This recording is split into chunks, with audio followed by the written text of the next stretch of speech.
Morning, my name is Philip Marsh. I'm the CEO of Knowledge Management Institute. I'm very happy to be here at the Department of Water and Sanitation at the invitation of Knowledge Director Doris Sechwale, who's heading up the Directorate for Knowledge Management, specifically setting up breakfast sessions on an annual basis to get thought leaders in this space, this very important subject in the development of our nation, with specific regards to things like the National Development Plan, SIP 18, and our need for water, potable water in the country, and the challenges that we have. So today I'm going to be doing a presentation, and I'm going to be bringing back the insights from over 20 years of experience from some of the world's largest organizations in the successes and the failures of knowledge management, and what that means to someone like the Department of Water and Sanitation, the South African government in the context of the National Development Plan, and how we can leverage and improve our ability to share and collaborate more effectively for the development of our country. Good morning. My name is Doris Sechwale, Director Knowledge Management. We have officially launched the Knowledge Management Program last year, December, with the pioneering of our brown bag lunch sessions, where we try to bring our officials to share ideas, and we bring various speakers from internal as well as external. So today we are pioneering yet another initiative. This one is called Knowledge Management Breakfast Meeting. It's meant for our top management and our senior management as the decision makers in the organization. They need to gather, meet and share topics and have dialogue around issues that concern water and sanitation, including challenges as well as solutions. We will try and use knowledge management solutions to solve some of these challenges facing the organization. As we know, knowledge management promotes efficiency and effectiveness. And by bringing everyone in one room to come and share ideas, we believe that we'll have a better department. Thank you. My name is Qinisani Mdletshe, an intern in Department of Water and Sanitation, Knowledge Management Directorate. I'm here to attend first breakfast meeting. It's all about knowledge sharing, and I'm here to learn and facilitate the program very well. Thank you. I am Chogo Sigwaza. This is an exciting time for us in the department. This initiative of knowledge management is going to help us as the department to move forward on issues of sharing knowledge and lesson learning. So we are here to support this initiative and ensure that it builds a good and it will have positive impact on us as the department. Thank you. I'm here on behalf of my DDG, Mr. Squire Mashlangu, who unfortunately has to be in Cape Town with the DG and the Minister. So I hope I do justice to his notes. Okay, the department took a strategic move by creating a dedicated knowledge management directorate to champion knowledge management agenda in the department. You all know about this. You have participated in many other initiatives, the gathering of the information. Some of you are champions in your own right. Some of you are involved with the brown bag lunches. Some of you have already reported in the brown bag lunches. So this is nothing new to you. This is just another leg of this wonderful initiative. The Director General of the department approved the knowledge sharing and learning program, which consists, as I mentioned, of the brown bag lunches currently, the learning exchange visits, technical tours, and many other initiatives. And I would like to encourage knowledge management to keep us updated with all these wonderful initiatives. Put it out there on the blue screen. Give us some information through the short tab, please, because we read here and there about it. We really want to know more. Today we are hosting our first knowledge management breakfast meeting. You know that you're supposed to bring your own breakfast now. The idea is to convene these meetings on a quarterly basis where the department's top management and senior management can meet face to face and tackle topics that can help the department to make sure that we work more effectively, work smarter, work differently. We have weaker links in the department. We can acknowledge that. But it is important that we take that weaker link and work together with each other. Work as a collective to solve these challenges that we have. Let's support each other, not work against each other. We don't have to, if a person is in weaker areas, don't have to let that go. Let's support them, bring them up. For these sessions to bear fruit, your active participation and ownership is very crucial. So I hope with the next one we'll have a full house. We hope to see you in the next quarter, as this is going to assist us in our culture, the change of our culture in this department going forward. Today we are privileged to have amongst us the CEO, Chief Executive Officer of the Knowledge Management Institute. He's got accolades from all national and internationally recognized institutions. So I'm not going to name all of them, but he is doing quite a lot in the knowledge management space, including offering knowledge management courses, doing mentoring courses, as well as coaching. So without further ado, I'm just going to present to you Mr. Philip Mesh, who's going to address us today. My name's Philip Marsh, and my business partner and colleague Celestine Jefter, we're delighted to be here. The Global Knowledge Management Congress took place in Mumbai, India in July 2015.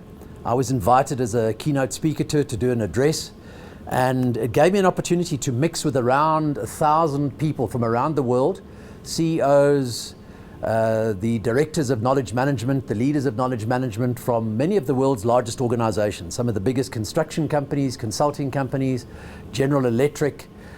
There were governments there were ministers from a variety of different departments, and we had a whole series of different think tanks. And so my presentation is just a very short synopsis of what's come out of that thinking. So this is not about a knowledge management training or a model or a method in any way at all. It's the feedback from people that have been doing knowledge management for 20 years around the world, in highly sophisticated societies, in highly sophisticated organizations, as well as developing societies and developing organizations. And I've just synthesized the experience and the lessons in order to be able to share these with yourselves. So I'm going to take you through it, and we'll discuss it in more detail. In order to give it context, though, for today, we're also involved in the National Development Plan. I'm on the Education and Training Panel of the Institution of Civil Engineers, and one of the things we're focused on in working with Department of Higher Education and Training and Department of Public Works and other organizations at a ministerial level is addressing the scarce and critical skills challenge we have in the country with regards to the National Development Plan. So we know that you're involved. I think it's at SIP 18. We're involved in the SIPS projects. We're involved with, as I say, a variety of stakeholders who are really looking at addressing the challenges we will have as a nation in meeting the scarce and critical skills and knowledge challenge. And that's where knowledge management fits in.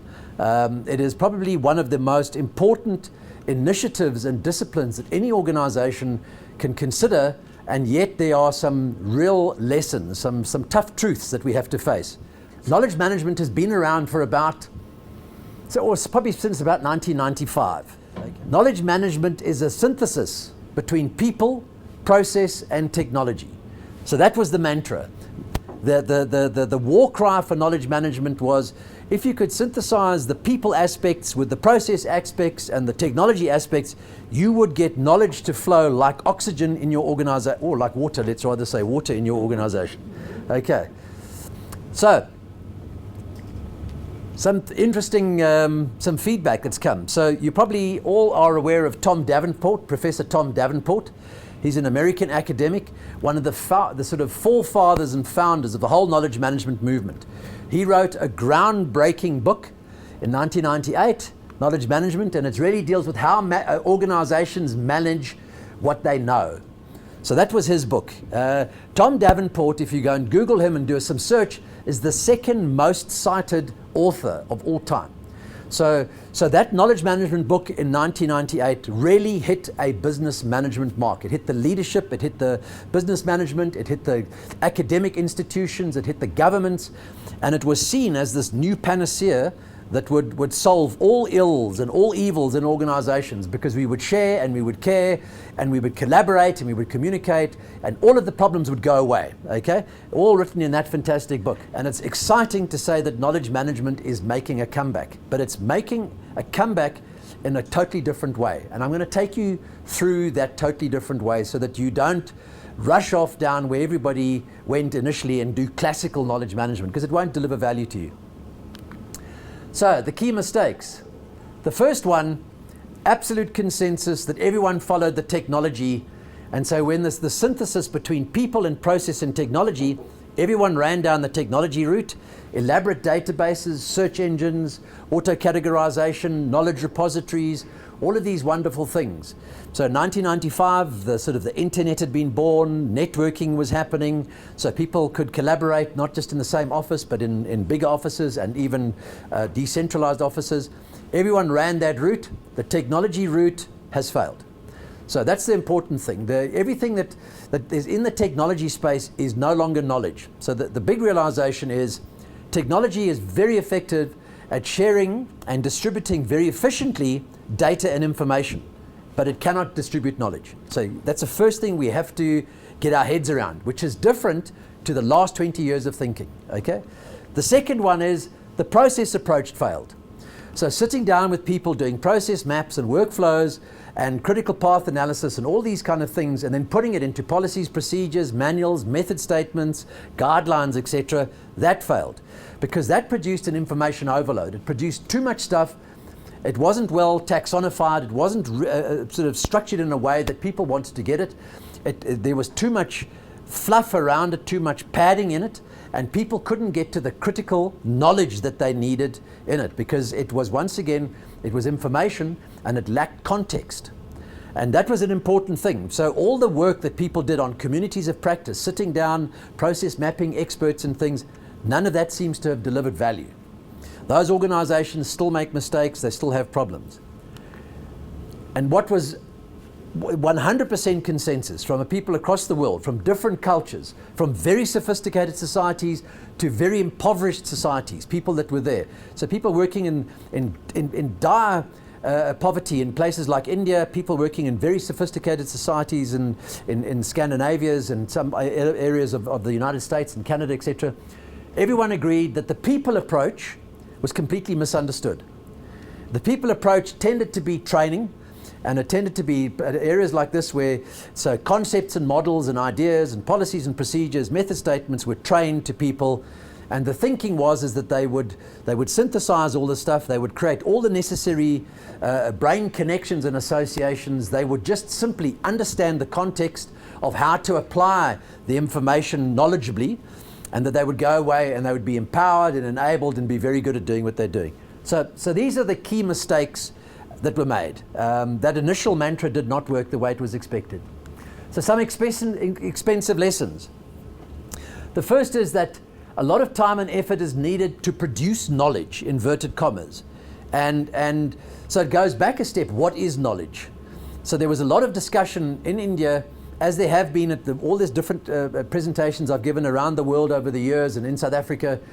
There are different definitions of what knowledge is. So the first thing is it's important to understand that producing this thing called knowledge takes a lot of time and effort. It doesn't just happen. The second thing is a lot of time and effort is needed to train people on where the knowledge is, how to package knowledge, how to gather it, how to share it, how to distribute it, how to store it, how to re-access it, keep it up to date with current lessons learned and experiences and retrospectives, etc. That requires time and effort. And if there's no value attached to it, people actually don't do it. And the last part of there is that much time and effort is needed to find knowledge, because it's put somewhere on the elaborate databases, but when you need it in an urgent moment, you can't find it.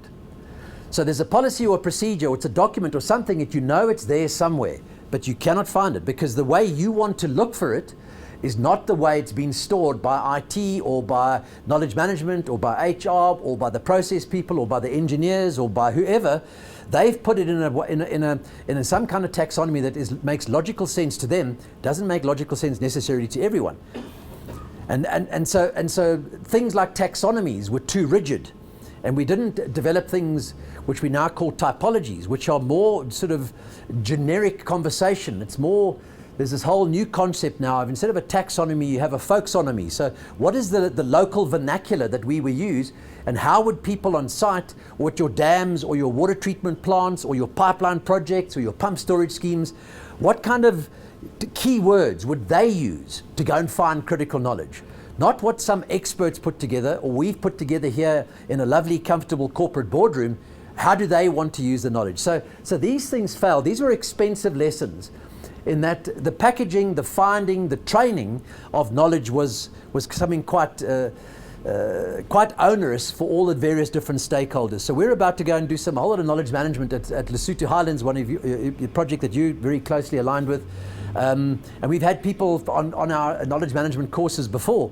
And with phase 2 and all the big projects that are hopefully coming up, these are critical areas that we need to address, and we don't need to go to school all over again. The world has burnt its fingers, it's learnt its lessons. We can go to school on this quite quickly, and we can jump forward quite quickly as how we as human beings with common purpose and common interest and a real serious country-based need in terms of the National Development Plan and water as it's such a critical resource, how we can do things better. And you'll find the best organizations in the world, the most successful organizations in the world, have got knowledge management, and the chief knowledge officer reports directly into the CEO. That's where it happens, because knowledge and the sharing and the transfer of knowledge is actually the only sustainable competitive advantage any organization has. Not products, it's not your IT, it's not your cash flows. An organization like yourselves, it's your intellectual horsepower that actually makes you operate or not operate. The first place you want knowledge management to work is just between individuals and small teams, and out of that you get knowledge assets, you get real value that come out of that. And then once you've got that working, then at a later stage you can look at building fancy knowledge resource centers, knowledge repositories, and you can do things a bit differently. But you've got to get knowledge sharing to work first properly at a human level. And the culture and environment doesn't have to be right through the whole organization. You can just get an area, an office, a group, a team of people that say, okay, we're going to do this. We're going to make a difference with knowledge management and knowledge exchange. And then all the other reasons why it doesn't work actually do begin to go away. Knowledge is a currency, like money is a currency. Why? Knowledge, you can transfer and you can share it, and it doesn't make the person who's transferring or sharing it any poorer. If I give you my money, I'm less 100 Rand. If I give you my knowledge, I still have my knowledge, but you are richer as well. That's a nation building concept.